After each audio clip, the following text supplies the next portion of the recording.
Hello? Testing? Looks loud. Test? Hello? Hello? Testing? Okay.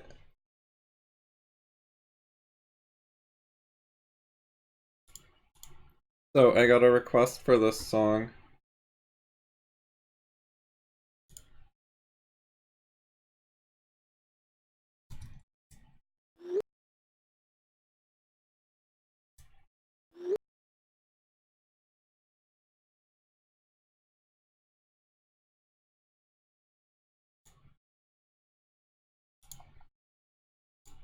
Alright, let's hear it.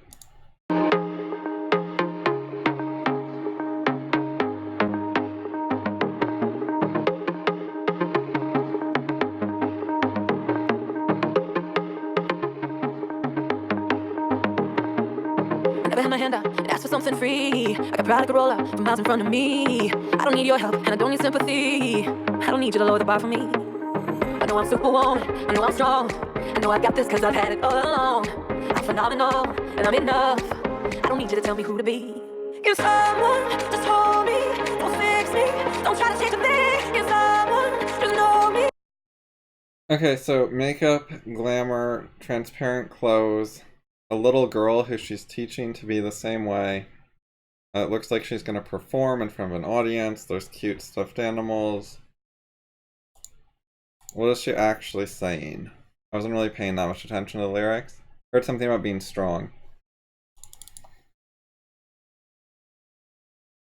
I never held my hand out and asked for something free. Oh, she worked to get where she is. That's what she's claiming? Or she just wants people who think that they pulled themselves up by their bootstraps to like her song or something? I don't really trust it as actually being a pro-independence and productivity song, but we'll see. Pride, like, could be a good thing. I could roll out for miles in front of me. Don't need your help or sympathy, don't lower the bar for me. Okay, so it's trying to say good messaging, but I don't trust it at all, and the visuals did not fit the messaging at all. Like, nothing I saw in the visuals or the sound or tone of the song, the melody or whatever, sounded to me like it fit with this meaning. So I don't trust it, it seems fake. It's not congruent. Also, her place in life, her position in life, her profession, her reputation, etc. do not fit with this messaging.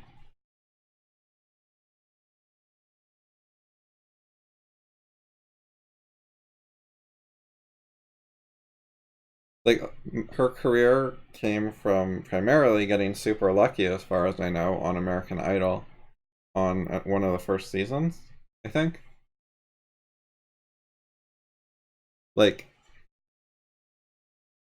it's not all luck, but there's a significant amount of luck. She could have easily not gotten the audition or not gotten very far in the contest, or been edited a different way by the editors who put the show together and then appealed to America less.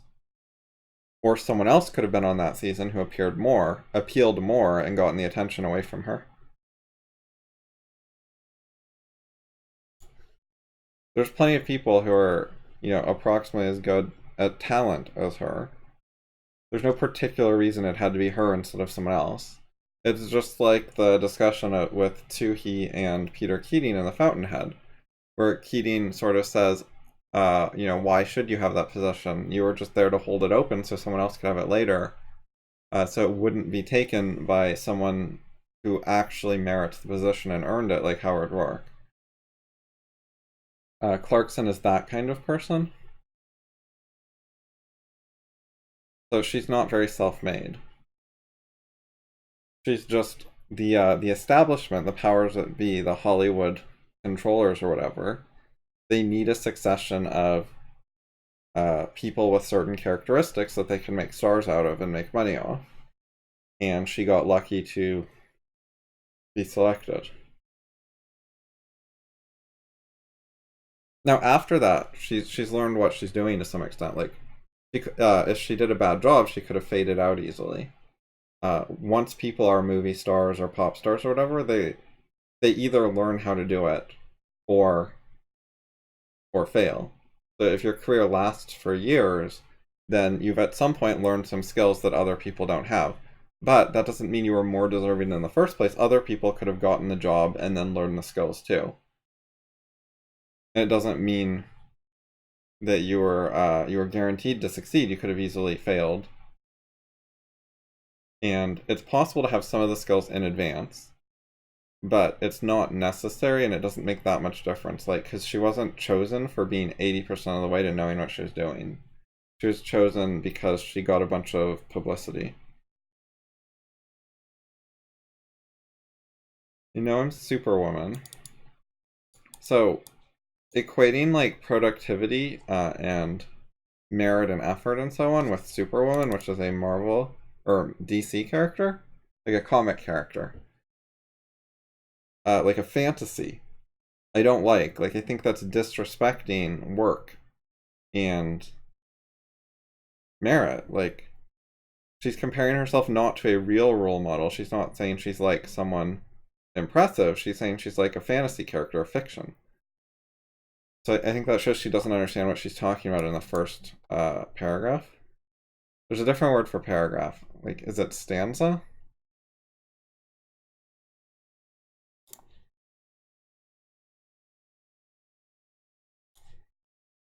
I know there's chorus, but that's the one that repeats.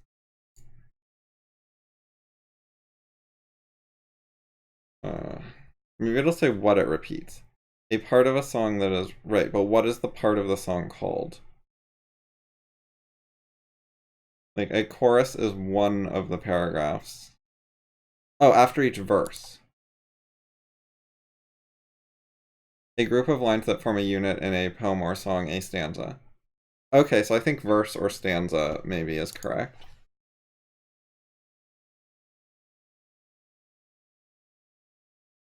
Okay, so first verse, she's trying to sound like she has certain attitudes, and I didn't believe her. And then the next line of the first verse, I don't like. I don't think it actually fits meaning-wise, because it's fantasy. Then she says, I know I'm strong, I know I've got this. This is the sort of like pumping yourself up with empty fluff. These are assertions, they're not arguments. So I think they show that she's clueless. You know, you don't see Reardon being down and going, I know I'm strong, I've got this, like talking himself into it in that manner. Because I've had it all along. Wait, so she was always good? So it's not from work and effort. She was just always, she was born good? Like, what the hell is this? It's terrible. Phenomenal, and I'm enough. I don't need you to tell me who to be. So what she's really saying is, whatever I am is good. Don't criticize, don't challenge. But she's mixing it. Like, it's not a coherent message. It's not a consistent message. She's not honest. Like, she's mixing together, I earned a high status with merit and no handouts, with I was born great, and people shouldn't be so critical of other people. We're all great. And the things don't fit together very well. Because here she's sort of bragging about her pride and how she passed a high bar. And here she's telling other people don't tell people who to be. In other words, don't set a bar for them. They can have as low a bar as they want. Everyone's phenomenal, with no bar needed. Or does she think some people are born like bad and incompetent and weak and they have to change? I don't think she'd want to say that. That's like mean and stuff. I don't think she means that. There's no coherent philosophy to this. She doesn't know what she's talking about. Can someone just hold me? Don't fix me. Don't try to... Right, so now she's just talking to broken people who like feel bad, and she's saying don't try to change them, don't fix them.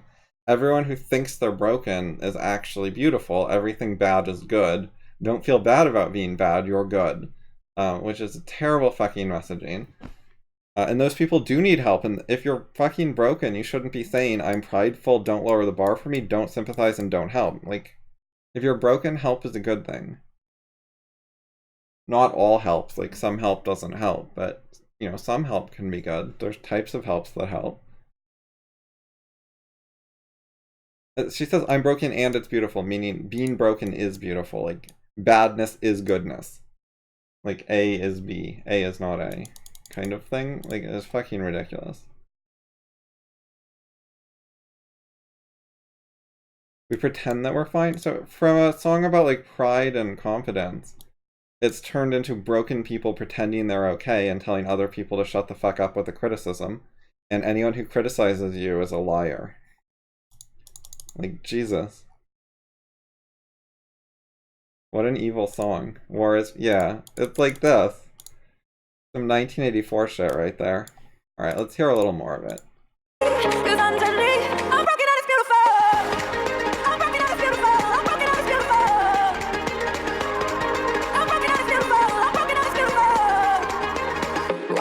Turn water into wine, bury our emotion and pretend that we're just fine. The only way to live now is to know you're gonna fly. Listen to the lying lies and the lies. I know I'm superwoman, I know I'm strong. I know I've got this cause I've had it in my mind. Can someone just hold me? Don't fix me. Don't try to change a thing. Oh, someone just know me. Yeah, so super evil.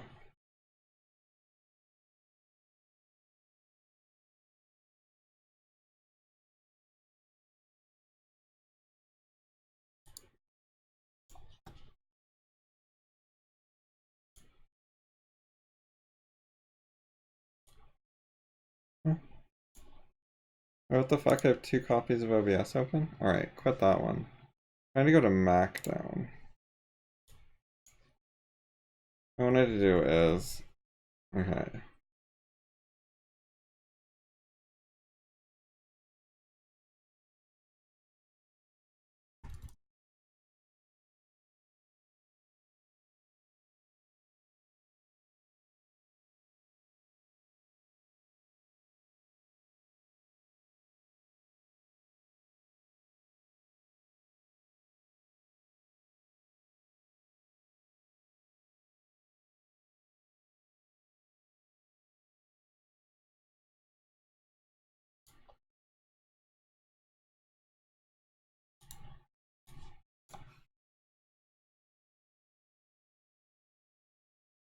This one is what I wanted to read.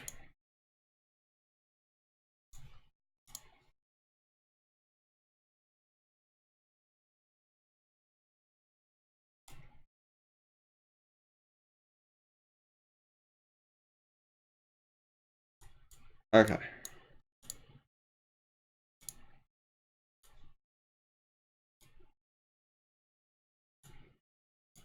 So, how do you audiobook again? Is that Control Escape or something? Nope. Control Option Escape? Nope. The Real Right to Medical Care versus Socialized Medicine by George Reisman. TJ.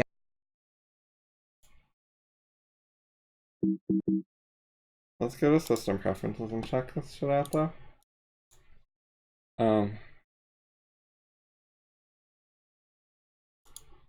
Well, that's glitchy. I think it's supposed to have my iCloud stuff on top and it's just not showing up. Anyway, is it sound? No. Voice? Oh, speech. Oh, here we go. Alex, fast. Okay, that's what I wanted, and it's on Option Escape. Sounds good.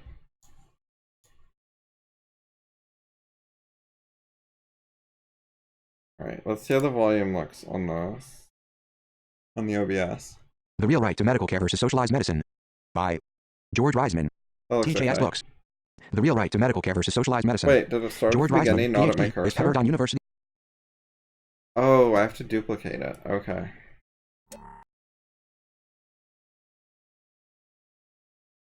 Okay, so that one's the real book. And then this one, we just have to duplicate. Wait, maybe if I highlight, will it read it? This essay was originally written in 1993 in an effort to help defeat the Clinton plan. Okay, so you can highlight, but I think it's going to be easier if I have a copy where I just delete everything I've already read. I used to do this with Spreeder's web app, is I'd make a copy of the book and just like paste in the next chapter into Spreeder web app. And then I would delete whatever I'd already read to save my place. And then the next day, like, paste from where I am now. Sometimes I just paste the entire rest of the book. And then when I was done, I would just delete everything up to where I got to. And then also, when I was using Spreeder, I needed a regular text file of the book anyways, because if I like miss something or I want to quote something or whatever, you need like just to be able to see the book normally occasionally. It helps. Alright, so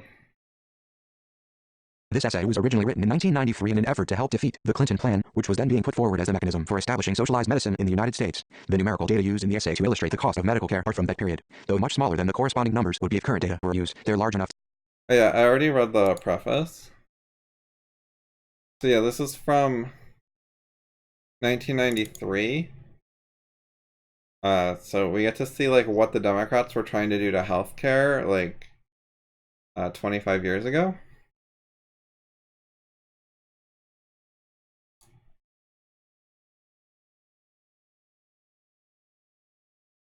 The medical crisis and the need for radical pro-capitalist reform.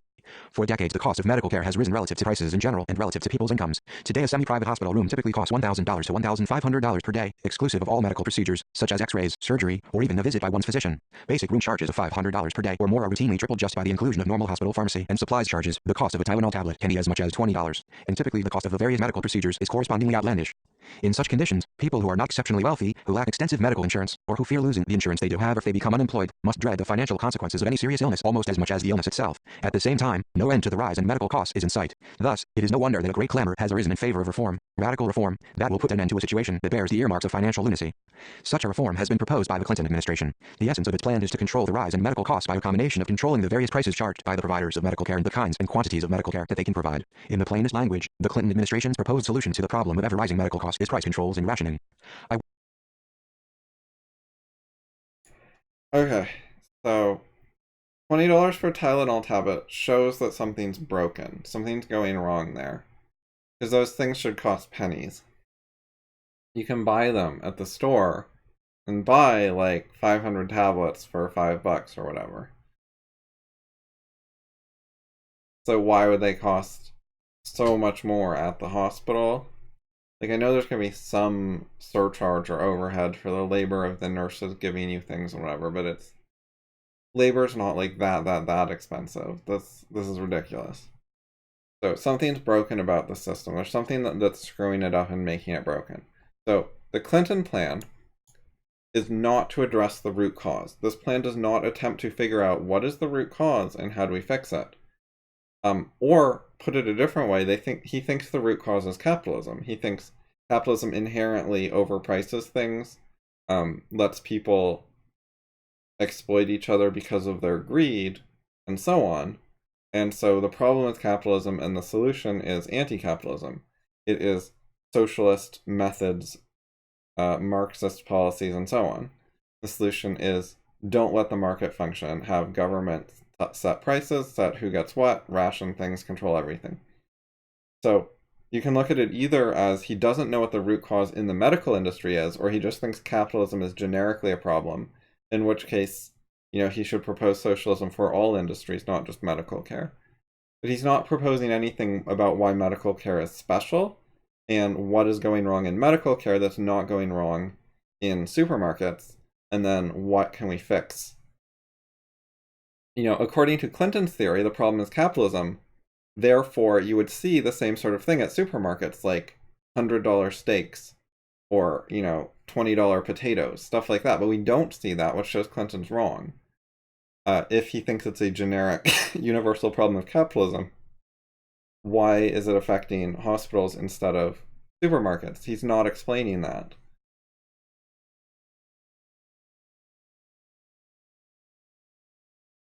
So his theory does not make sense. He hasn't figured out what about the medical industry the issue is. So hopefully Reisman will have some ideas about what is making the medical industry broken. I will have a great deal to say in criticism of the Clinton administration's proposal later on. Here I want to stress that I do not believe that the most important or fundamental objective that must be accomplished in connection with the Clinton plan is to explain why it should be rejected. It certainly should be rejected, but the mere rejection of the administration's proposal will serve only to maintain the status quo. The status quo with respect to medical care does not deserve to be preserved. It does bear the earmarks of financial lunacy. It does call for reform, for radical reform. The question is, what kind of radical reform?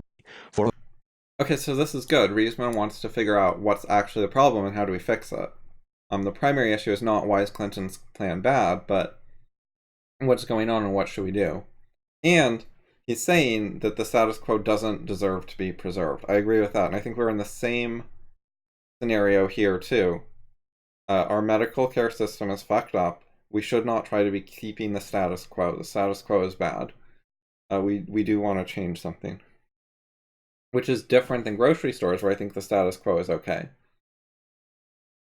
Right? The inelasticity of demand for medical care explains everything, whereas there's super elastic demand for food. People are just like, food, I'll take it or leave it. But medical care, I need that.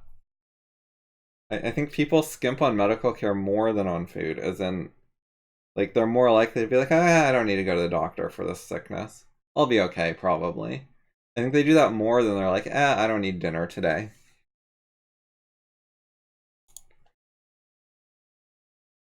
For over a century, virtually all proposals for economic or social reform have been based on the thoroughly mistaken philosophical and theoretical foundations of Marxism, and have aimed at the ultimate achievement of a socialist society, in the belief that socialism represented the most rational and moral system of mankind's social organization. On the basis of this conviction, individual freedom was progressively restricted and the power of the state progressively enlarged. Individual freedom, laissez-faire capitalism, was assumed to be a system of chaos and of the exploitation of the masses by the capitalists. The onslaught of the socialists, who in this country call themselves liberals, the step-by-step achievement of their political agenda, encountered virtually no philosophical resistance. Not surprisingly, again and again, the liberals defeated their ill-equipped conservative adversaries, who at most could only delay their advance. The victories of the liberals were inevitable because it was a battle of men with the seeming vision of a better world that could be achieved by means of intelligent human effort based on a body of ideas, however mistaken those ideas were, against men who, while they valued the relatively free world they saw around them, had no significant philosophical or theoretical knowledge of how to defend it. So, yeah, Marxism, socialism, over a century of problems intellectually.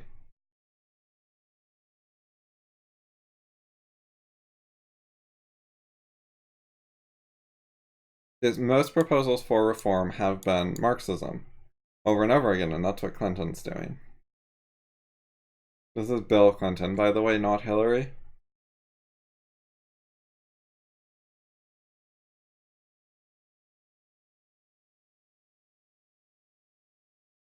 I believe.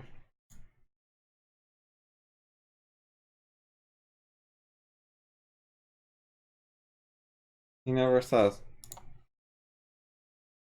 Pretty sure it's Bill Clinton, though.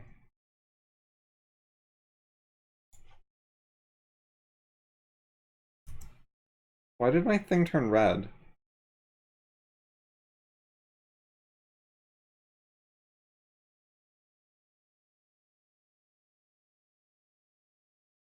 Okay, so Hillary was involved. Yeah, I kind of thought I remembered her being involved in an old health plan. I didn't know it was quite that old. But Bill was the president behind it. Okay, so it's kind of both of them.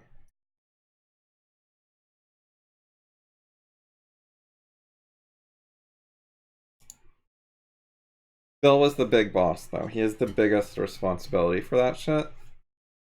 She was a subordinate.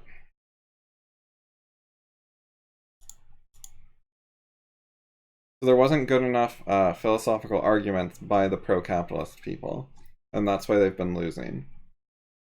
People like Mises, Rand, and Reisman have been fixing this, but have been largely ignored by the people on their own side.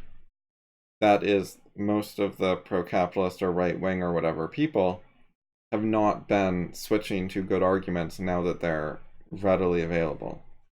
So it hasn't been changing the world too much. Like, we have Trump on our side, sort of, but he doesn't use our economic arguments, and in fact doesn't know them, and does quite a bit of anti-capitalist stuff. Okay, I want to see what the speed of this reading is, so I'm going to use a timer. Got stopwatch ready on my phone, so I'm going to read these 2 paragraphs and then see how many words they are, and then see how long it took. In the last few years, some of the most profound and fundamental changes in the political and intellectual history of mankind have taken place. The philosophy of socialism and the economic theory of Marxism have been recognized as a blatant failure almost everywhere, and have been abandoned by tens of millions of former supporters. All over the world, the cry is heard, no more socialism. One socialist regime after another has recognized the chaos and tyranny of socialism and has become dedicated to the achievement of a capitalist society. Thus, the intellectual base and the driving force of American liberalism has largely disintegrated. Considered against this backdrop, the Clinton administration's proposal for the government's takeover of medical care in the United States appears as a ludicrous anachronism. It reads like a work of 20th century Rip Van Winkles who have been sleeping since the 1930s and who have not had a chance to read the newspapers. In effect, America's politicians and intellectuals who support the proposal are still riding a train that more intelligent people the world over have recognized can take them nowhere but to hell, and have therefore jumped off. Okay, so that took 39 seconds. Let's find out how many words it was. 191 words.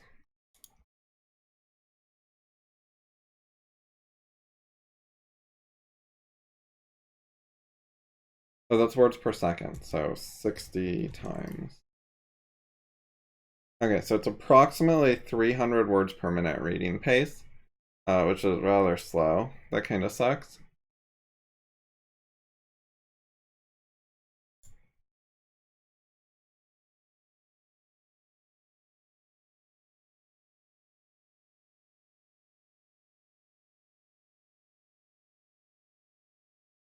Don't know how to stream voice stream reader very well, or conveniently or whatever. I know I could like AirPlay it or something. Yeah, it's on max speed already.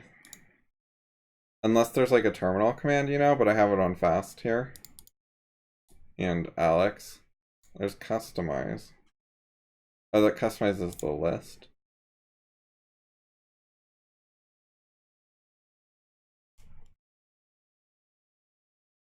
Is Reflector like a air server AirPlay kind of thing? There's also the sidecar shit. I don't know if that would actually let me do anything other than use the iPad as like a mirror. I don't know if it lets you get iPad stuff like onto your Mac, sort of. Yeah, I already have one I bought a while back. Like, I think it was called Air Server. I'm just asking if you're talking about an AirPlay type tool. AirPlay has problems like sync being out of sync. Like there's a delay on AirPlay.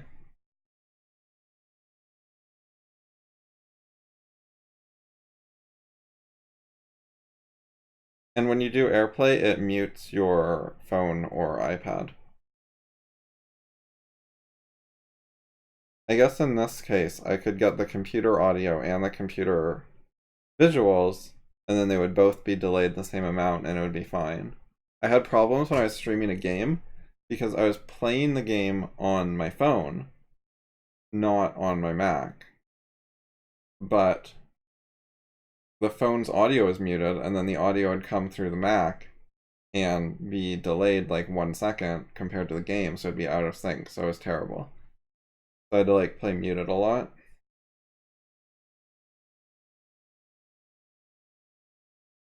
Well, we're getting like, they made a kind of shitty framework to let developers do it easier, but still not that easily, called Catalyst. But that doesn't mean that voice stream will like automatically come to the Mac. Like, I think the developers would still have to put work into it. But hopefully they'll do it at some point. I don't know.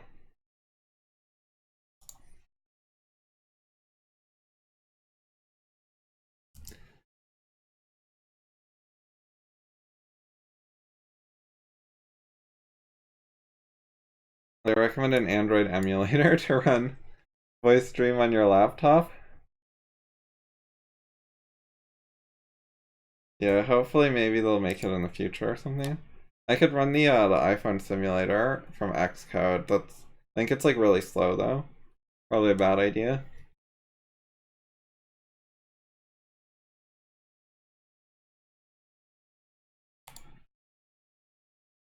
Anyway, so Reisman is saying Clintons are like out of date and shit.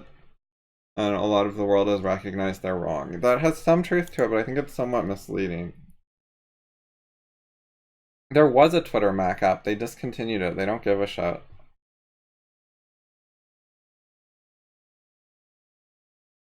Twitter's like a big enough company with a big enough budget that if they want a Mac app, they make one. It doesn't depend on whether or not Apple makes available a Catalyst framework. Like VDR is a small enough company that having a framework to help them could make the difference between them making the app or not. But Twitter has a budget. That's not how they decide that.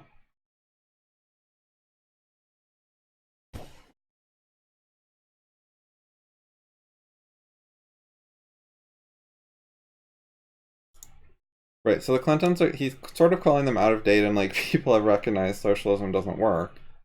But I mean, even today, 25 years later, like a lot of people totally don't get that in America. So they're sort of up to date or even ahead of the curve. He says, in contrast, while the philosophy of Marx and Engels is dying, it is not particularly dying. I have not noticed it dying over the last 25 years. So, sad, but that's where we are.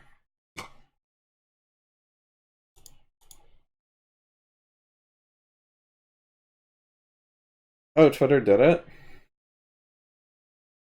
I wonder why.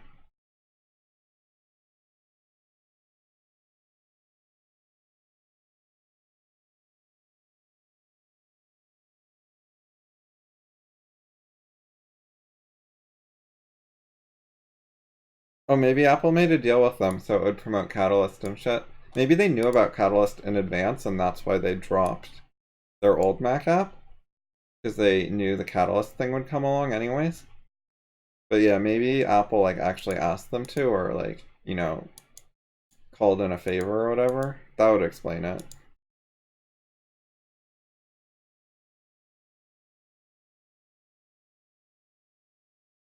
Yeah, I think Netflix said they're not making a Catalyst app.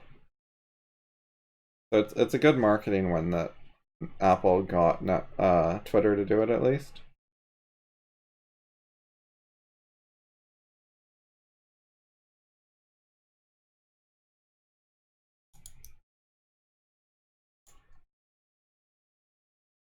In contrast, while the philosophy of Marx and Engels is dying, the philosophy of Locke and Jefferson and Adam Smith, that is, the philosophy of individual freedom and capitalism underlying the American Revolution, the philosophy which, ironically enough, was the original meaning of the word liberalism, has been reborn. It has been reborn first and foremost at the hands of Ayn Rand in political philosophy and of Ludwig von Mises in economic theory, both of whom have enormously strengthened it. This philosophy of individual freedom, of the inviolability of individual rights, of the benevolent functioning of an economic system based on private ownership of the means of production and the profit motive of capitalism, calls for a radically new political agenda. It calls for a political agenda that progressively rolls back the interference of the state and progressively enlarges the freedom of the individual. This is now what political philosophy and economic theory at their highest levels of development recognize to be the essential means of solving social and economic problems. Movement in this direction, in the direction of individual freedom from government interference, is henceforth to be regarded as the standard of what is to be considered progress in the realm of political action.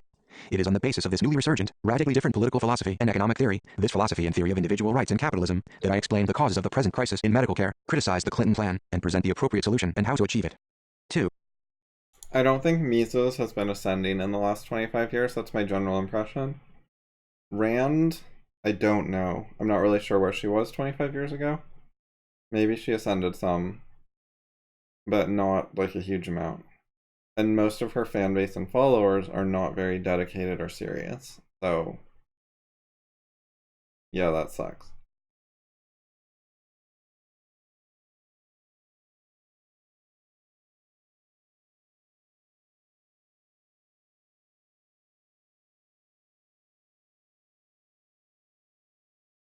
I don't like not knowing where my cursor is. Like in Voice Dream Reader, it highlights the current word while it reads.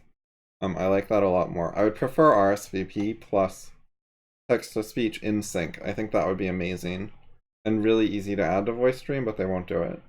But anyways, this is worse than Voice Dream Reader, not just the speed, but the lack of highlighting of current line and current word. But I'll keep trying this for now. Let's see how much more words we have. How many more? There are 21,386 words, so 21,300 divide 300. So 71 more minutes approximately at this reading speed. Right, rights, medical care, and causes of crisis. 2. The right to medical care and the causes of the medical crisis. The causes of the present crisis in medical care, namely, its runaway cost, which the Clinton plan is intended to address, can all be subsumed under one essential heading: the government's violation and or perversion of the individual's actual, rational right to medical care. I use the concept of rights in the sense in which Ayn Rand uses it, and in which, at least implicitly, John Locke and the founding fathers of the United States used it. See Ayn Rand's essay, Man's Rights, which appears in 2 of her books, The Virtue of Selfishness in Capitalism, The Unknown Ideal. That is, not as an arbitrary, out-of-context assertion of claims to things or to obligations to be filled by others, but as pertaining to the actions an individual must take in order to live, as moral principles defining and sanctioning his freedom to take those actions. The only way that the individual's freedom, and thus his rights, can be violated is by means of the initiation of physical force against him, that is, by the use of guns. Oh, by the way, so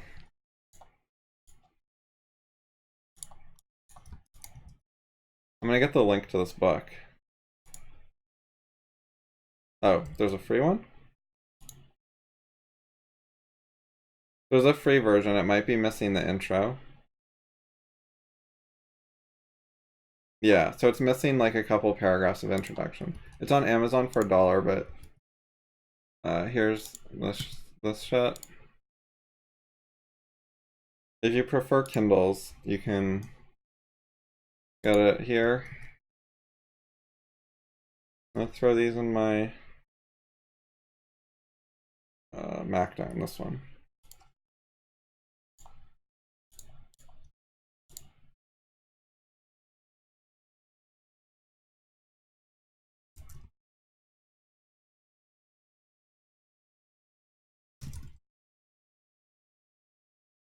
There we go. Want to advertise it for him to go along with reading it.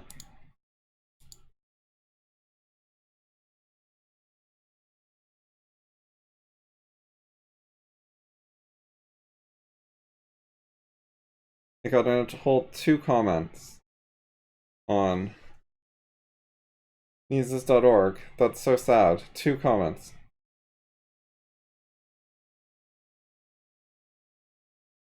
Reisman seems to be missing was trade. The US needs to allow completely free trade with at least Europe and Canada. What about Australia and Japan and Israel, bro? They have their own agencies that regulate their drugs, so there's no excuse to allow import. Not to allow.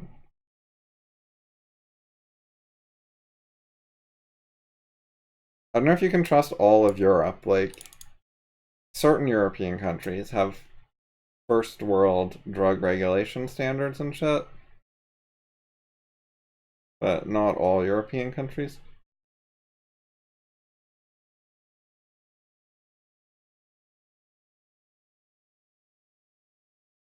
The government wants to decide for themselves. They don't want anyone else to decide what is safe for their citizens. They don't want to let you make the choice to trust the Japanese government's judgment about a particular drug or something like that. They're too controlling and shit. But yeah, it'd be better if we had more freedom like that. If they said, you know, Canada, that's a good enough country. If you want to buy Canadian products according to Canadian regulations, you know, maybe we could allow that. That sounds nice.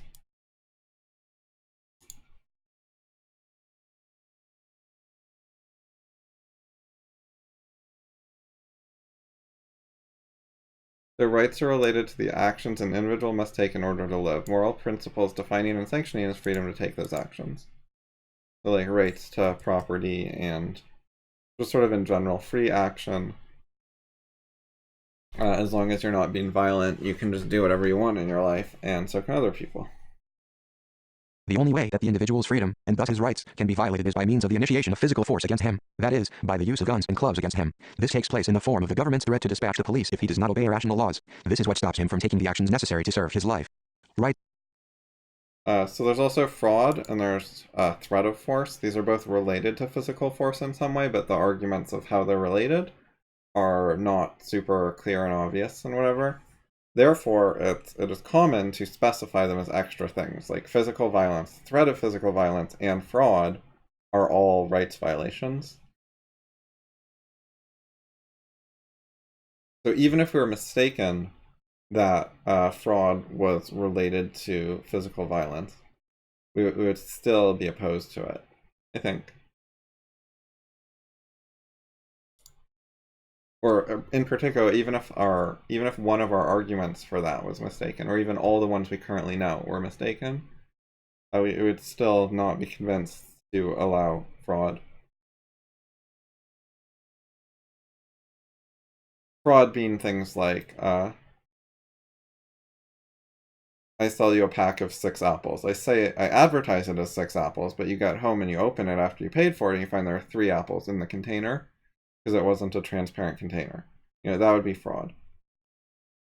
And whether that is physical violence is debatable. Like, you broke a contract. Like, the trade we made, the agreement, the deal was to trade $5 for 6 apples. And the thing that happened was I got 3 apples. But you didn't do that by punching me, you did it by lying.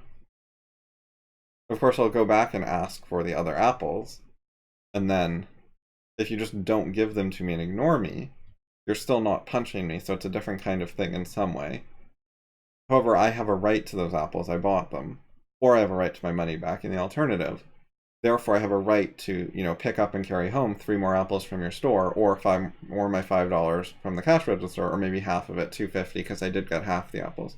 You know, something like that. And of course, if I have a right to that kind of thing, then I can call the police on my behalf, which is, in the current context, a better way to do it. Like, we don't want to do vigilante justice, we want the system of law in order to handle it.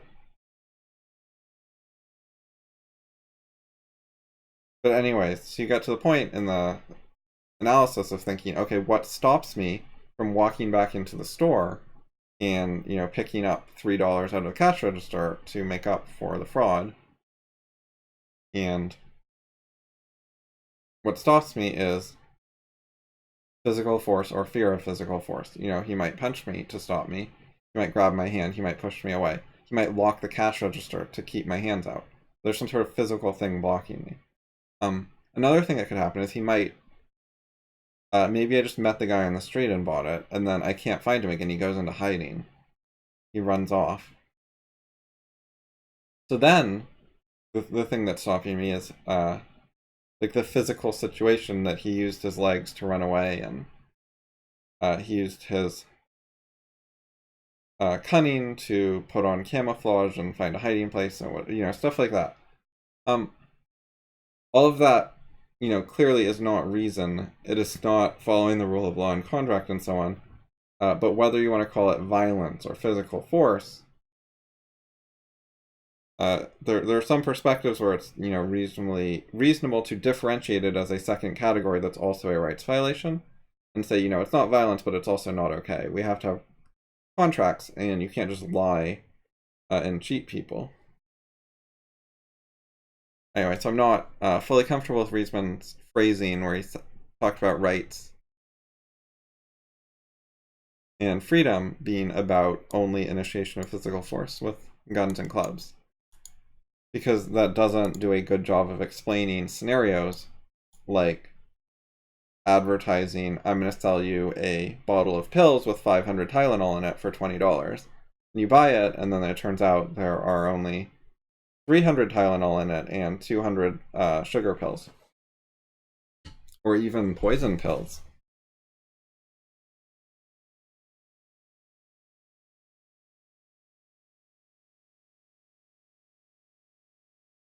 Rights are a moral injunction to the whole rest of society, including, above all, its government, not to interfere with the individual's freedom to take the actions that serve his life. They exist on behalf of the individual and are directed against the rest of the world. They are the means of subordinating the whole of society to the requirements of the moral law of each and every individual serving his own life.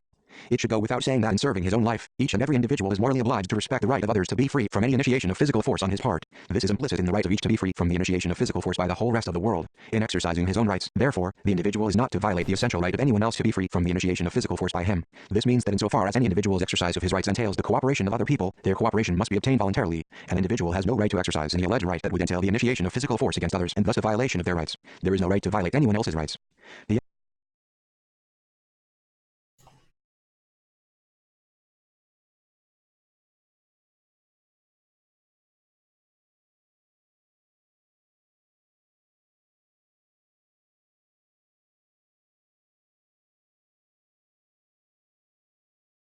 This again is not clear about what if you obtain cooperation not with a club or a threat of clubbing someone, but by lying about what you're offering.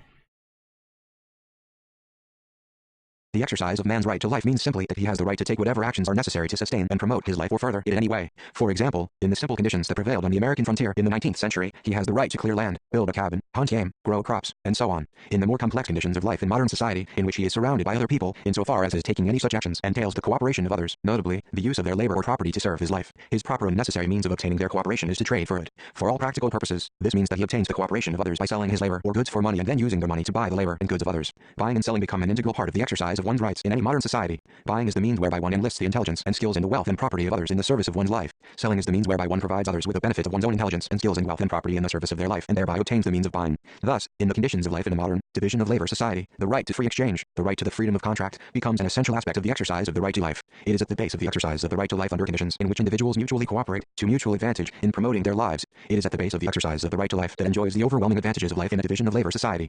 The right to free exchange and the freedom of contract becomes an essential aspect of all rational rights to things. Rights to things exist only in the context of the freedom of exchange and the freedom of contract. To take some examples, an individual has no such thing as a right to a job as such. He has a right only to those jobs voluntarily offered by employers. His right to employment is violated not when he cannot find an employer who is willing to employ him, but when he can or could find such an employer and is prevented from doing so by the initiation of physical force. His right to employment is violated when, for example, an employer who would otherwise choose to employ him is prevented from doing so by the government's imposition of a racial or sexual quota which compels the employer to hire someone else instead. His right to employment is violated by the government's minimum wage laws and pro-union legislation, which which latter makes possible the imposition of artificially high wages for skilled and semi-skilled labor. Every rise in wage rates above the free market level serves to reduce the quantity of labor demanded below the supply available and thus to prevent people from being employed. The legislation that makes this possible thus represents a violation of the right to employment in the sense of the right to accept employment that employers would be willing voluntarily to offer. Similarly, no one has the right to such a thing as a house as such. What one has is the right to buy a house, or to buy the things necessary to build it. One's right to a house is violated not when one cannot afford to buy or build a house, but when one could afford to buy or build a house if one were not forcibly prevented from doing so. The right to housing is violated by such things as zoning laws, arbitrary building codes, minimum wage and pro-union legislation, protective tariffs on the import of construction materials or construction equipment, by any initiation of physical force that artificially increases the cost and price of housing and thereby prevents people from obtaining housing who otherwise could have obtained it from willing providers. In exactly the same So he's still not covering fraud, which I think fraud's an important category. I know he has a sophisticated position on it. It's not like he didn't think of it. He has ideas about it. There's nuance to them. There's complexity to them. I don't know if he would say exactly the same stuff as me. I'm sure it would at least be similar. Maybe he'll cover it soon. I think it's important. He also hasn't covered threat of force versus force, which I think is less important, but it's still something. In exactly the same way, the right to medical care does not mean a right to medical care as such, but to the medical care one can buy from willing providers. One's right to medical care is violated not when there is medical care that one cannot afford to buy, but when there is medical care that one could afford to buy if one were not prevented from doing so by the initiation of physical force. It is violated by medical licensing legislation and by every other form of legislation and regulation that artificially raises the cost of medical care and thereby prevents people from obtaining the medical care they otherwise could have obtained from willing providers. The precise nature of such legislation and regulation we shall see in detail in due course. This then is the guy complaining that he didn't cover free trade and letting in drugs from Canada that have already been screened by the Canadian government. I mean, he just said all these legislations and regulations and medical licensing and whatever are bad. That implies free trade because, it's saying the US government, the FDA, shouldn't even be telling us you can't have this drug. So certainly if it was screened by Canada, we also could have it. It doesn't even require screening, so that's implied. The criticism of Reisman's article wasn't very good. This then is the concept of rights, and specifically of rights to things, that I uphold. One's rights to things are rights only to things one can obtain in free trade, with the voluntary consent of those who are to provide them. All such rights are predicated upon full respect for the persons and property of others. This is the concept of rights appropriate to rational human beings living in a civilized society. Henceforth, I shall refer to it as the rational concept of rights. So, Reisman's emphasis, rather than explaining trade or fraud or threat, was on he's trying to counter some bad conceptions of right, like that you have a right to medicine or something. He's trying to say basically you only have a right to be free. Which is sometimes been called you have negative rights, like not to be punched, rather than positive rights, like the right to a free lunch at someone else's expense, which enslaves them, which is why you do not have that right. One of the reasons why. So that's his emphasis. In sharpest contrast, the concept of rights held by the great majority of our contemporaries, especially the great majority of today's intellectuals, is a concept characteristic of savages, that is, of people who have not grasped the principle of causality and the fact that wealth must be produced, who believe instead that wealth appears as though by magic, and that they have a claim to it by the mere fact of needing it or wishing for it. This concept of rights I shall refer to as the need-based or wish-based concept of rights. It exists in full contradiction of the rational concept of rights and entails the complete violation of all rational rights. It is a concept of rights whose literal meaning is, I want it and therefore I'm entitled to take it. I think saying they haven't grasped the principle of causality is misleading. They haven't grasped the relevant, important causalities in some particular cases, like regarding medical care or free lunches. But that doesn't mean they don't understand the principle of causality itself, which they may or may not understand, but you can't really tell from their lack of understanding of causation in a particular field. Like, some of those people do understand causality in some other field. They could be like a scientist and know something about how motion has physical causes like forces or inertia or whatever.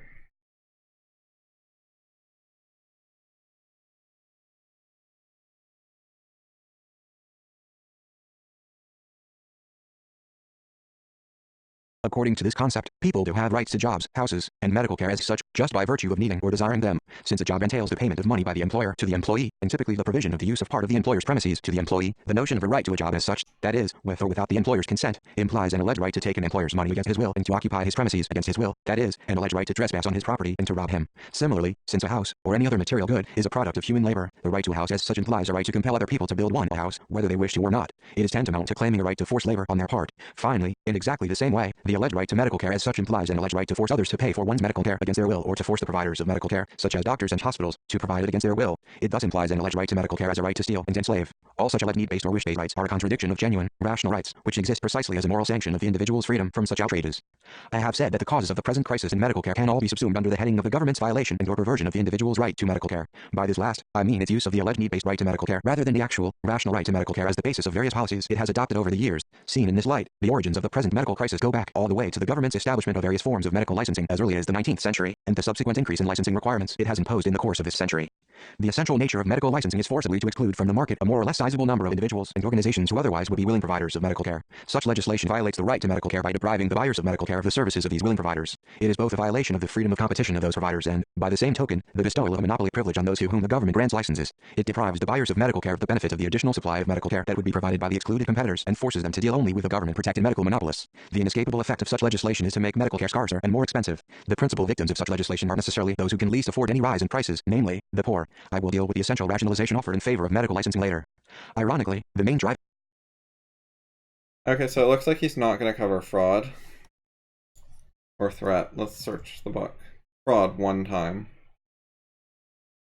It just gets mentioned in passing. What about threat? 6th time. Threat of fines. Threat to dispatch the police. Okay, so he doesn't cover fraud or threat. They're quite possibly covered in Capitalism, his treatise. But I've only read it once and I don't remember if he covered fraud or threats there. It's quite possible he does. But it doesn't look like they'll be covered here, which would have been interesting to me. And I think relevant.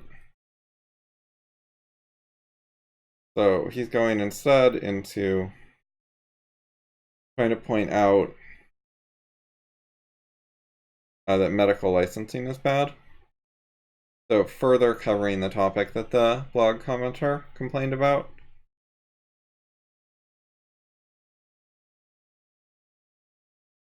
He's trying to point out basically, and I think this is very important, that when you want free stuff, you're asking for the enslavement of other people to give it to you, to provide it to you, because nature doesn't provide it, other people provide it.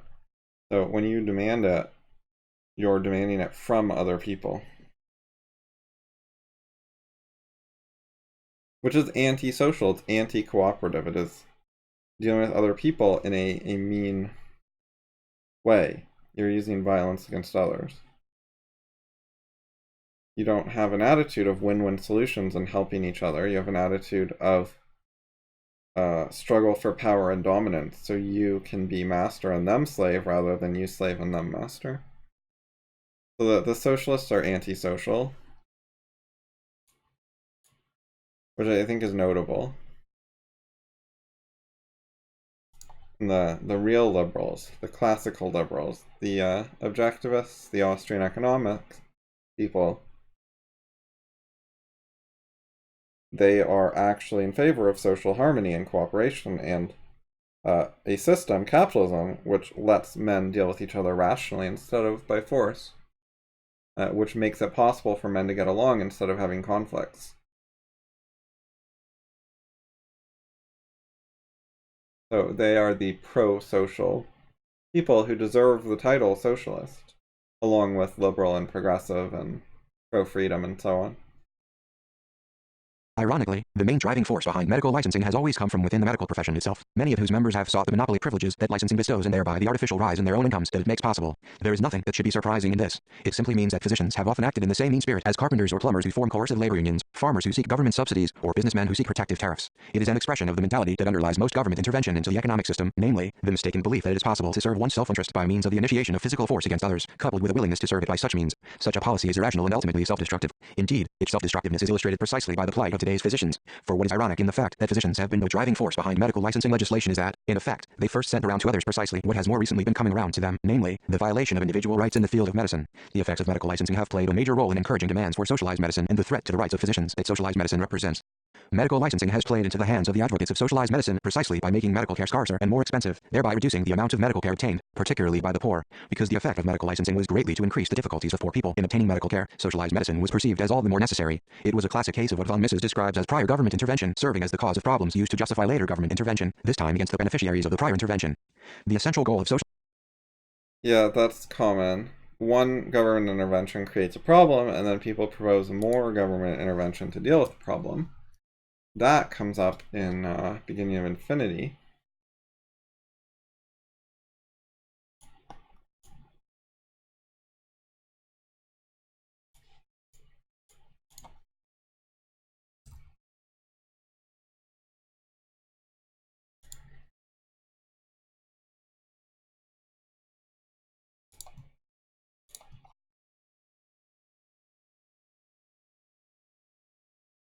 Hermes, imagine a specific case, for the sake of argument. Suppose that they were somehow firmly persuaded that thieving is a high virtue from which many practical benefits flow, and that they abolished all laws forbidding it. What would happen?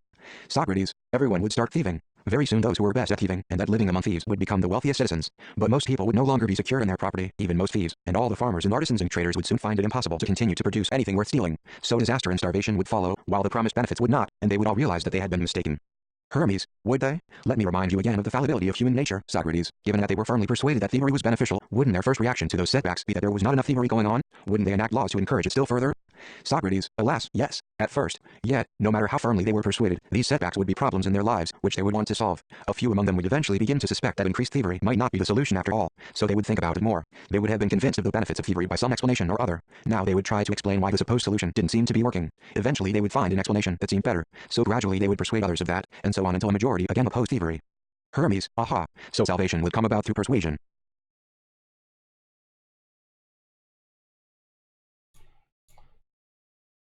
Socrates, if you like, thought, explanation, and persuasion, and now they would understand better why thievery is harmful, through their new explanations. Asterisk.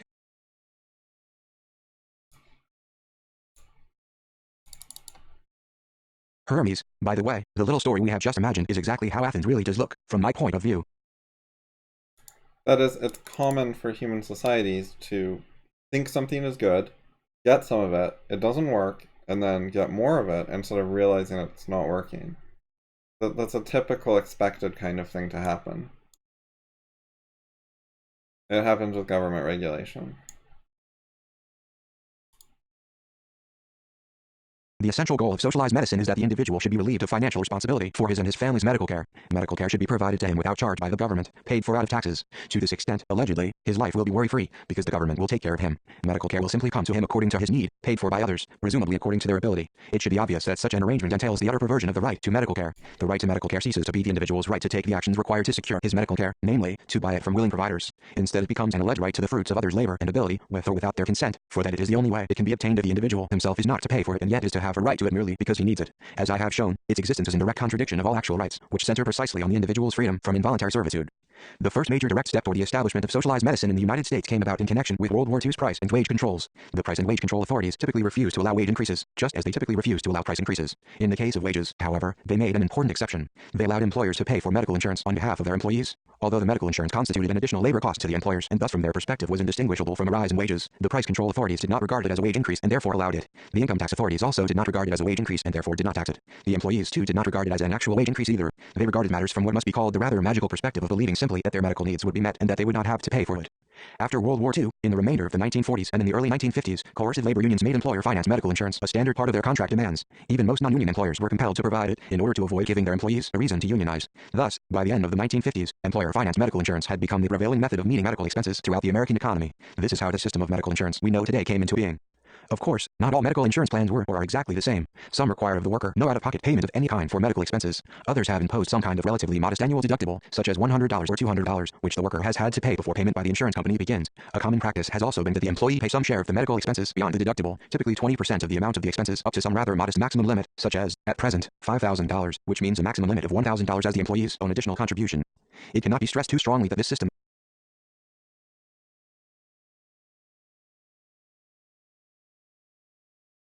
Well, this sucks. Things were better, they got worse. They got broken. And it kills people. People die over this. Like, lots of people die over this. A lot of people don't die, but are, suffer. They're more miserable. They're in more pain. They get worse quality medical care. It costs them more. They have to work harder to afford it. Spend less time with their kids or doing their hobbies, reading books, thinking, doing philosophy, anything. Some people do sports. Some would watch TV. Some would think. If everyone had more time.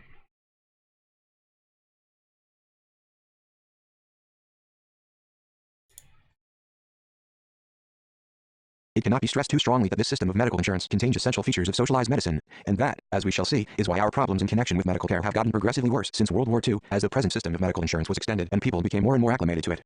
A leading socialist feature of the system is that the typical wage earner has been led to regard medical care as essentially free, either completely free or virtually completely free, or at least 80% free after a modest deductible, and then completely free after a relatively modest maximum limit on his own outlays. Thus, the psychology of the average American worker in relation to the cost of medical care has become the same as if he were living under communism. For all practical purposes, medical care comes to him simply according to his need for it. This situation is both based upon and reinforces the perverted notion of the right to medical care as a right divorced from considerations of what one has earned and can afford to pay and of the willingness of suppliers to satisfy one's need out of regard to their own financial self-interest. As I say, under the system of medical insurance of the last 40 years or so, medical care appears to come to the average wage earner almost as though by magic, on virtually no other basis than that he needs it.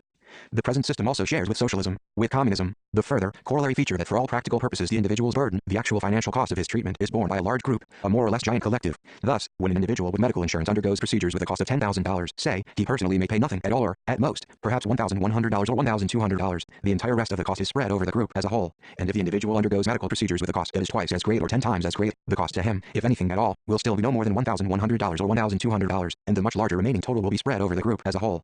This is a system of collectivism. For all practical purposes, it is the same as exists under communism or socialism. Although called medical insurance, it is actually a hybrid of insurance and collectivized medical costs. It is insurance only insofar as it provides for the meaning of extraordinary, catastrophic medical expenses. For the rest, it is a system simply of collectivized medical costs. True, Right, so the appropriate case for insurance, a good model, is fire insurance. If your house burns down, you get a payout, and most people get 0 payouts in their entire life. With medical care, maybe it's a little more like a car accident insurance, where the expected number of payouts during your life might be like 2. So it's like, the average person might have 2 things covered by their medical insurance during their life, and then it would make sense because it's reducing risk against very rare events. But insurance is not an appropriate concept for standard things like checkups or minor injuries or minor illnesses that are common. That kind of medical insurance is like a gym membership where you pay every month and then you get some service. It's not insurance at all. Insurance is you pay every month and you usually get nothing and you sometimes get a large amount, occasionally to make up for bad luck. But it's not bad luck if you got a cold one year and some minor injury the next year, and you break your arm the next year, and you keep getting little treatments to help deal with your problems. That's just life. That's not insurance.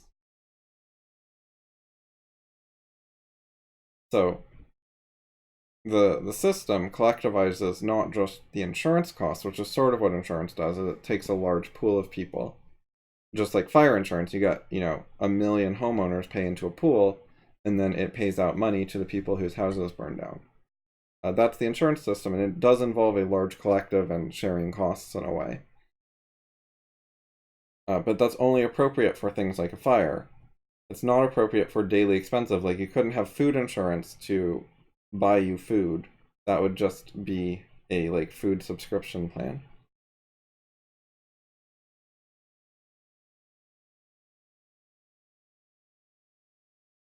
So they're collectivizing not just the occasional emergency where you get hit by a bus and you need a bunch of surgery and shit, but also they're collectivizing routine stuff, which is not an insurance issue. True, this system exists for the most part in an environment of privately owned business firms and is financed for the most part by those business firms. But when one recalls how the system was started and how it was spread, namely, by price control officials and by coercive labor unions, and that throughout the years it has been deliberately supported by a discriminatory tax policy in its favor, one must characterize the system as imposed and maintained by the government, and not as a product of the competitive processes of a free market. Furthermore, as will become apparent later on, additional forms of government coercion serve to maintain the system by making it financially prohibitive for most people to step outside of it. Thus, the system is socialistic in the further essential respect that it is the product of government coercion, not of voluntary choice. Now, this So that's really important, that the government used the force of law, the force of policemen with guns saying do this or else, to create their system. They're behind it. They're the ones who said, if you do this, we'll take this much money from you, and if you do this other thing, we'll take this much money from you. And they made it a significantly better financial deal. They've pushed people into it.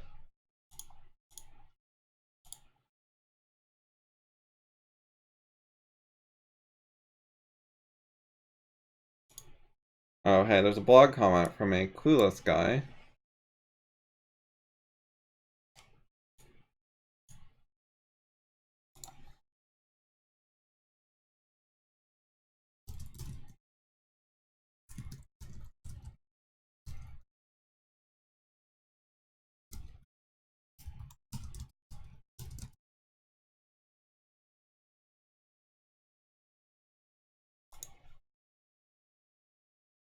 This guy has such a hostile attitude.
I don't want to talk to him.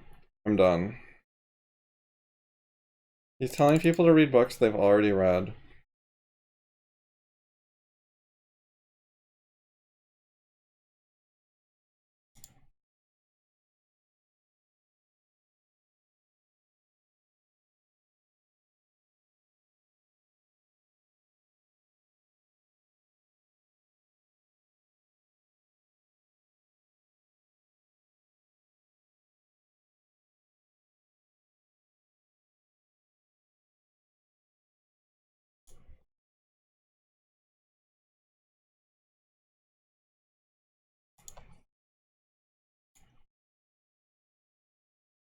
I don't know why people come and troll. Like, he's hostile, he's not trying to learn, and he's just yelling. He clearly, like, hates FI ideas, which he's never had a serious discussion about. Because he doesn't know the most basic things about the things he's hating on. Like, he just opens with false statements about what the idea is that he's trying to attack.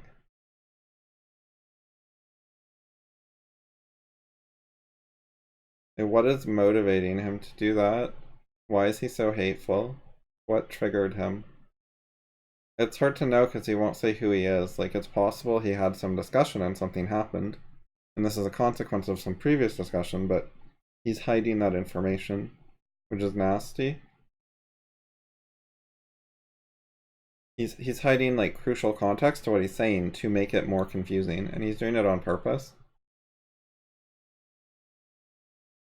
Like, he's holding a grudge while hiding from us what the grudge is about, so that it will not be addressed or resolved. Like, he doesn't want it corrected, he just wants to be disruptive and mean.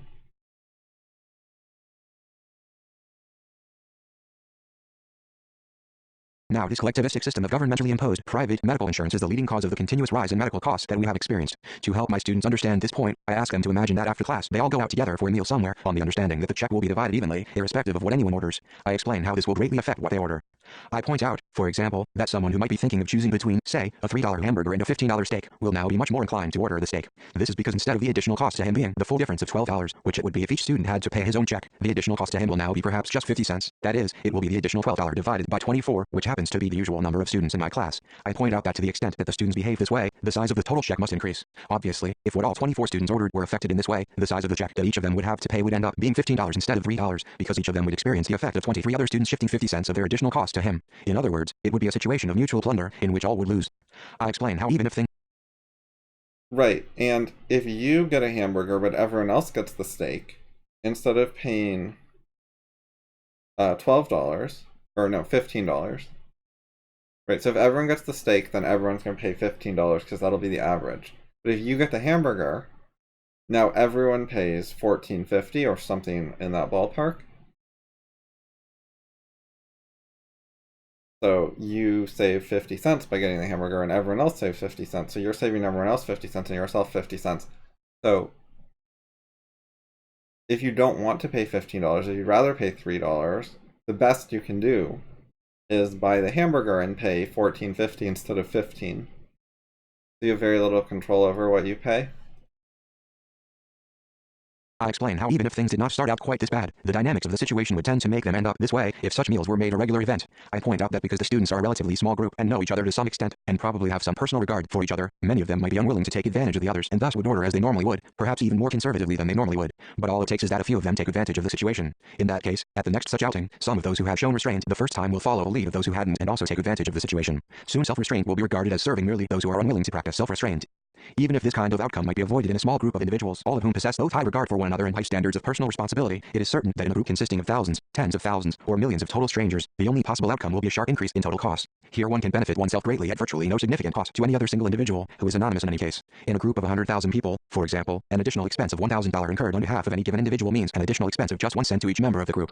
Indeed, in the context of today's system of medical insurance, the way most individuals seem to look at matters is that any additional expense incurred on their behalf is not an additional expense, however small, to other individuals, even anonymous individuals, but merely an additional expense to a rich insurance company, which, they believe, is growing continually richer and can well afford any additional expense.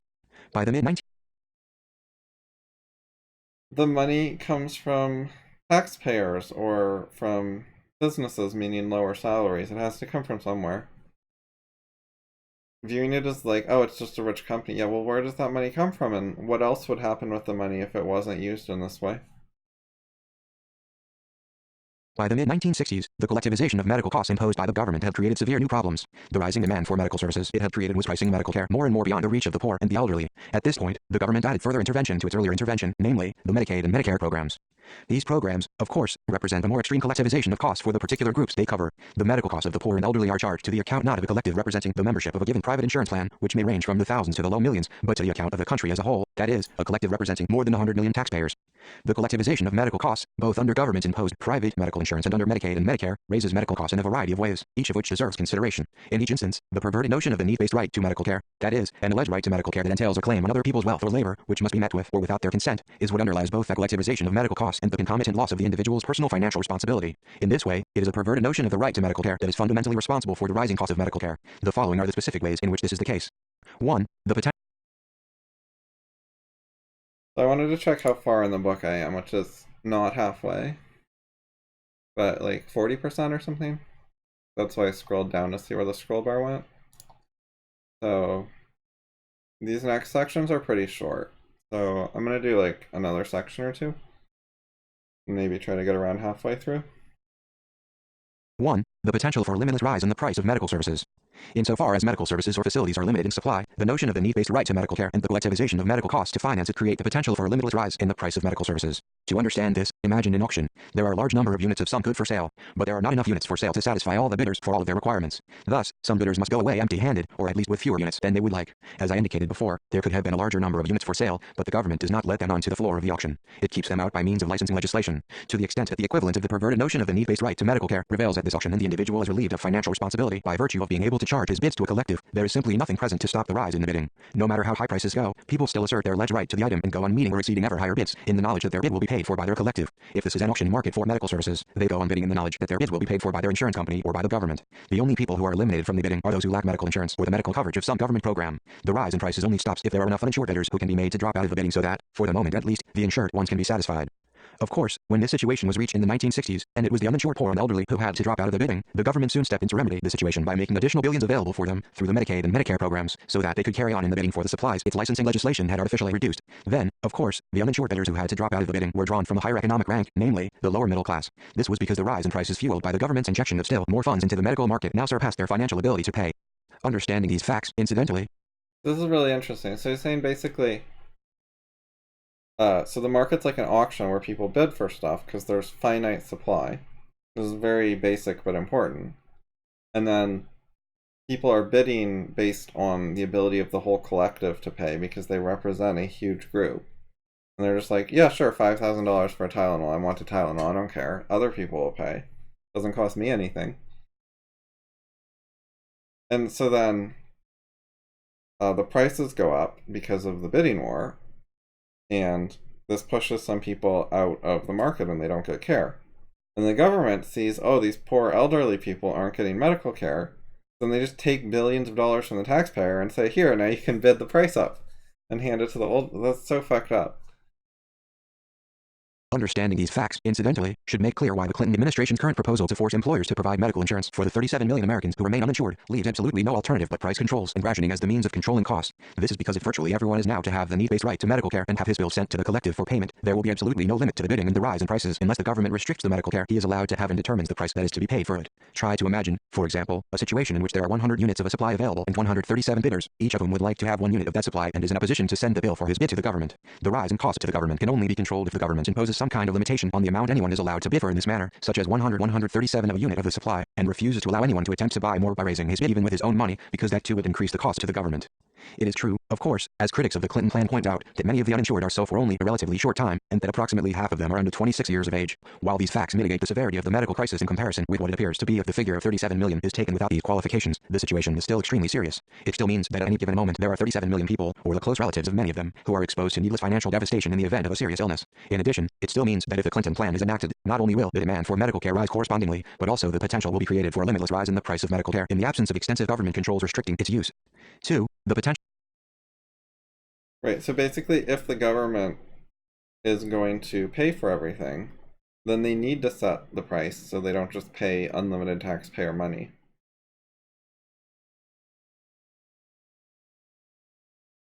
Two, the potential for a limitless increase in quantitative medical care demanded.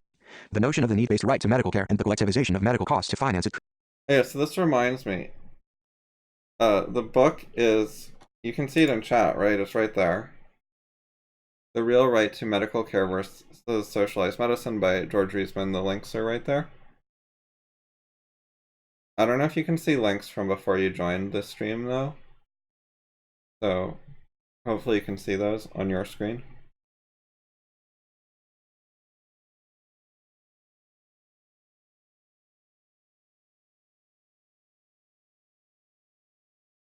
Anyway, I've talked to people who they don't understand that you can demand more or less medical care.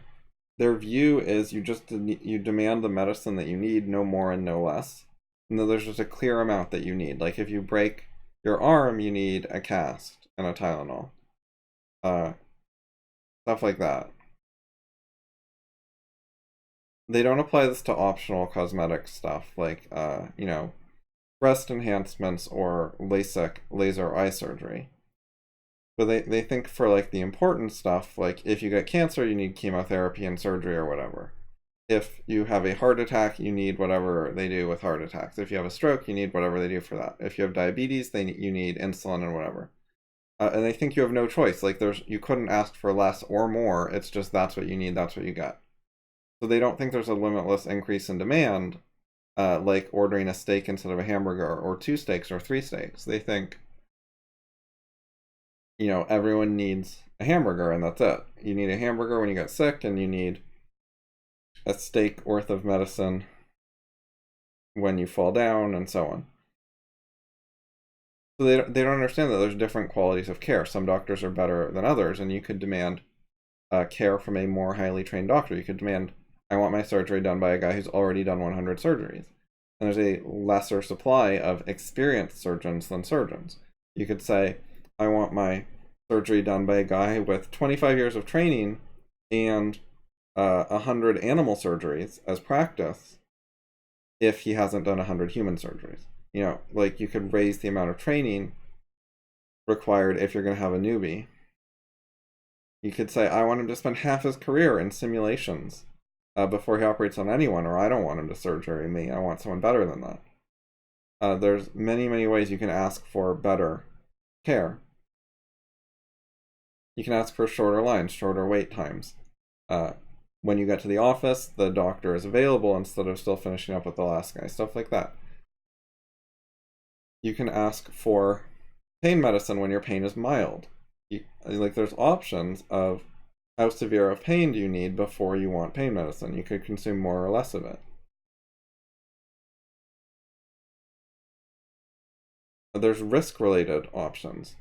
So maybe if you take a particular medicine to cure a particular illness, and you take it for 15 days, there's a 99% chance to cure the illness. If you take it for 20 days, there's a 99.9% chance to cure the illness.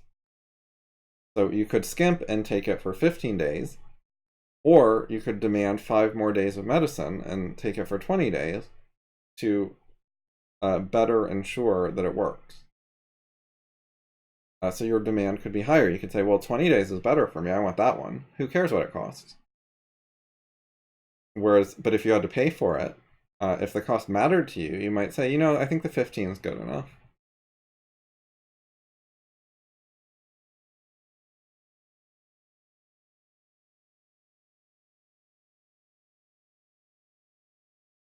There are often multiple treatments for the same condition, some of which are better than others in some way. Some cost more, but they're more comfortable, more convenient.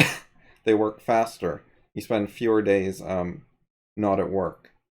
You recover faster, or there's a lower risk of certain possible side effects. So you can demand the better thing instead of the worst thing. So there's lots of ways to demand more medicine instead of there just being this one standard of medicine is medicine and there's no choices. 2. The potential for a limitless increase in quantity of medical care demanded. The notion of the need-based right to medical care and the collectivization of medical costs to finance it create the potential for a practically limitless increase in the quantity of medical care demanded. When visits to doctors' offices are made free or almost free, the frequency of such visits increases. More importantly, physicians quickly come to realize that there is little or no financial cost to the patient as the result of the course of treatment they prescribe. The result is an enormous increase in the volume of medical tests, hospitalizations, and the length of hospital stays, and of surgeries and other medical procedures. Right, so you can get more tests to be more extra careful. More x-rays just in case.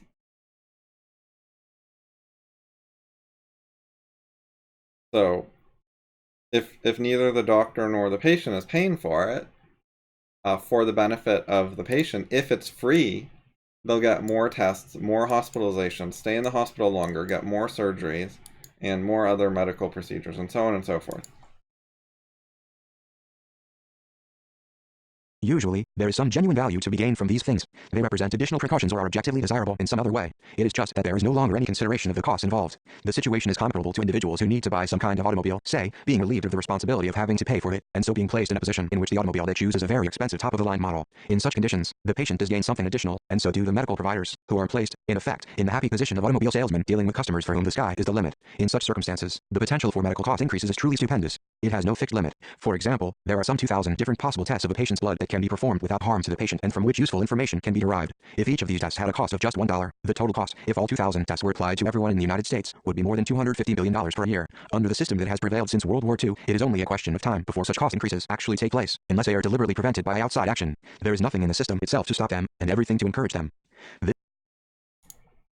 I assume he's assuming you get the tests once per year, because he went from $1, 2,000 tests, so it should be $2,000, to $250 billion per year. I assume that's not just factoring in babies.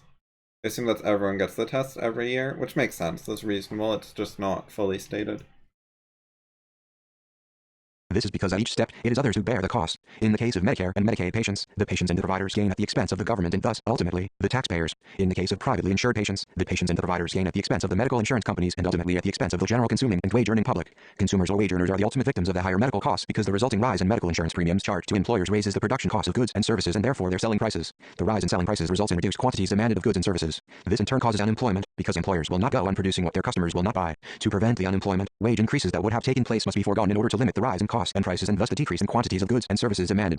The effects I have just described are, of course, rarely if ever recognized. All attention has been directed to the effect on the cost of medical care to the uninsured, to the government, and to society. The reality, however, is that the average insured wage earner, who believes he suffers no ill effects from the present system so long as he keeps his job, is actually a major, unseen victim of the system. This is because his take-home wages would be a good deal higher than they now are, as well as the price of medical care being radically lower than it now is if the present system had not been adopted. The average insured wage earner is in the position of the students I described earlier who end up paying $15 when what they actually wanted to order cost only $3. In effect, instead of paying $3 out of their own pocket, their employer pays $15 that he deducts from the wages they could have had. Indeed, this understates their loss because, as I showed a few paragraphs back, a closely related effect of the system is to raise the price of a unit of medical care insofar as the system fosters a process of more intense bidding for limited supplies. Thus the $15 that is taken out of the average worker's wage buys much less than it would have bought if he himself had actually wanted to spend $15 on medical care, because in that case he would not have encountered the competition of an artificially induced increase in demand for medical care. In addition, the $15 ends up buying less for all of the further reasons that are described in the discussions that follow. 3. So the end there was kind of confusing, but what he meant is It's even worse because the price of steak will get bid up to $50 instead of 15. So your employer will spend $50 to buy you a steak and pay you $50 less, when what you really wanted was a $3 hamburger. So that's really bad.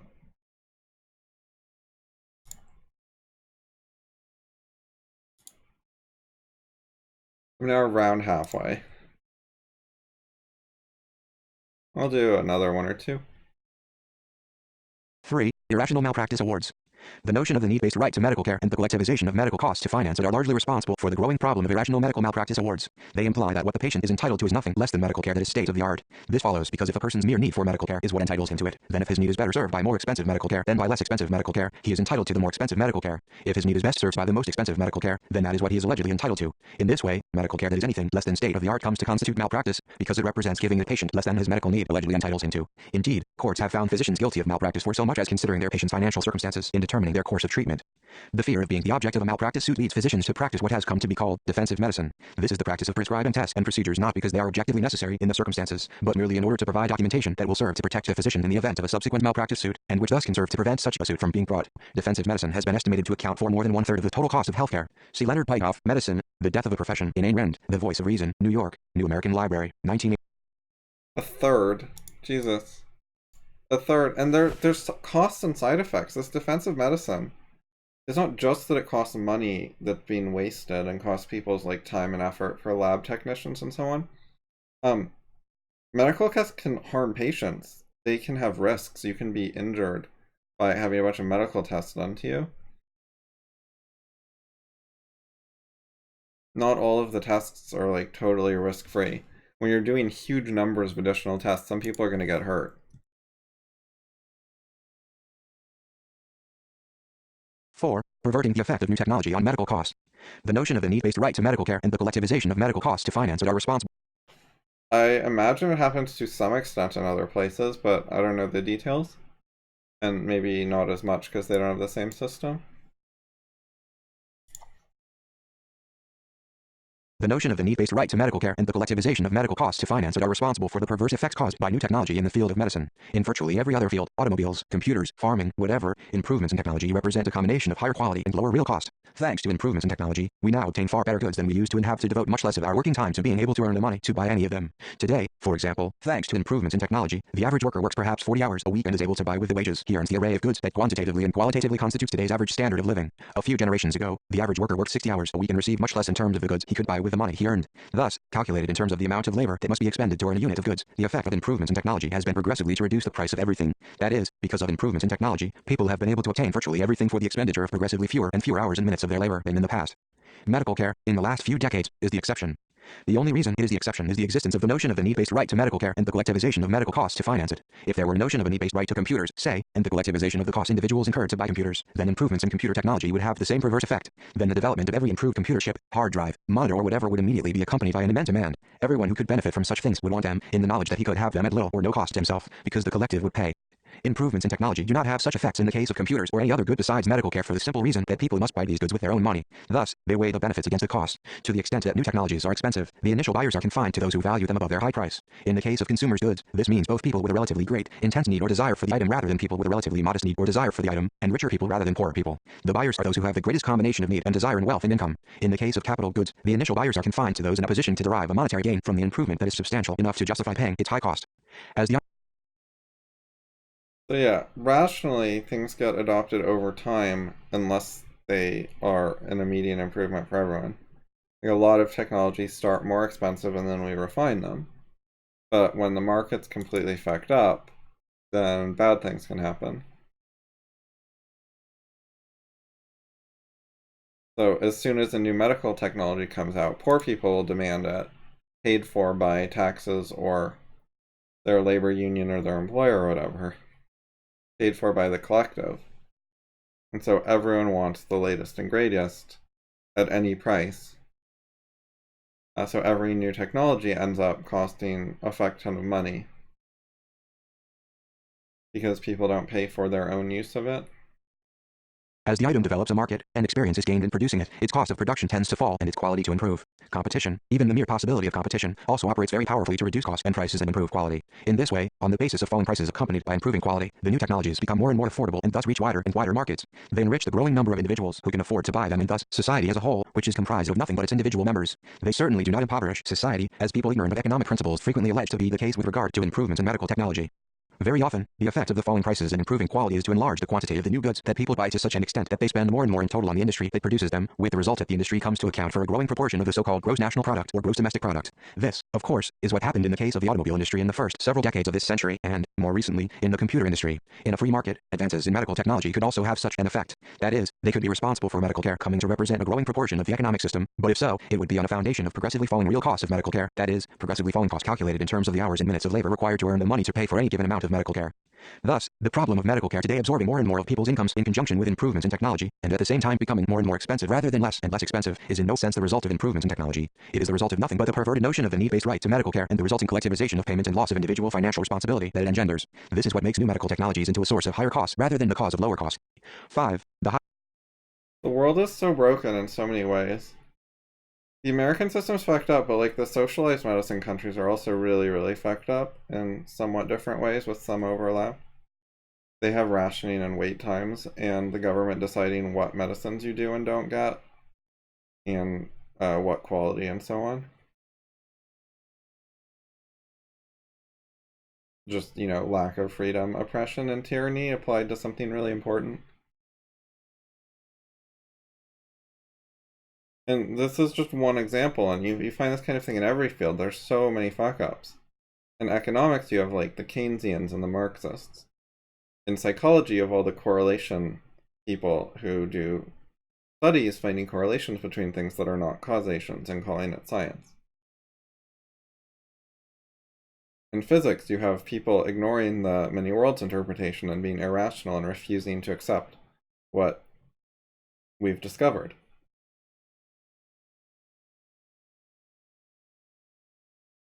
In environmentalism and energy policy, we have the prevention of nuclear power. It's the safest, it's the cleanest, it's the cheapest, it's the best. And we barely use it. And we use coal, and people die. Every single year, people die because we're using a bunch of coal instead of nuclear. A lot of people die over that. It's a huge difference. It's bad. And the environmentalists have caused that problem by preventing a better technology from being used, which doesn't have their global warming fear, and they still did it.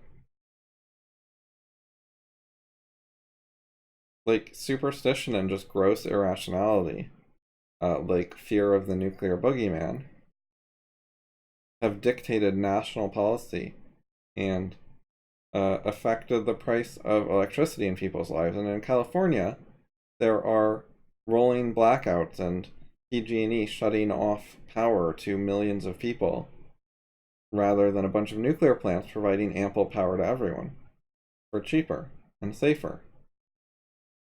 The world is just so much worse than it could be. And yeah, the medicine stuff is particularly bad, but there's a lot of things that are particularly bad.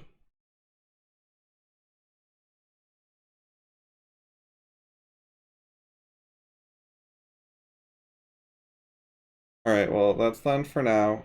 I'll probably finish up this book next stream, because I think I got around halfway. I don't know, 1 or 2 more streams, I'll finish it later.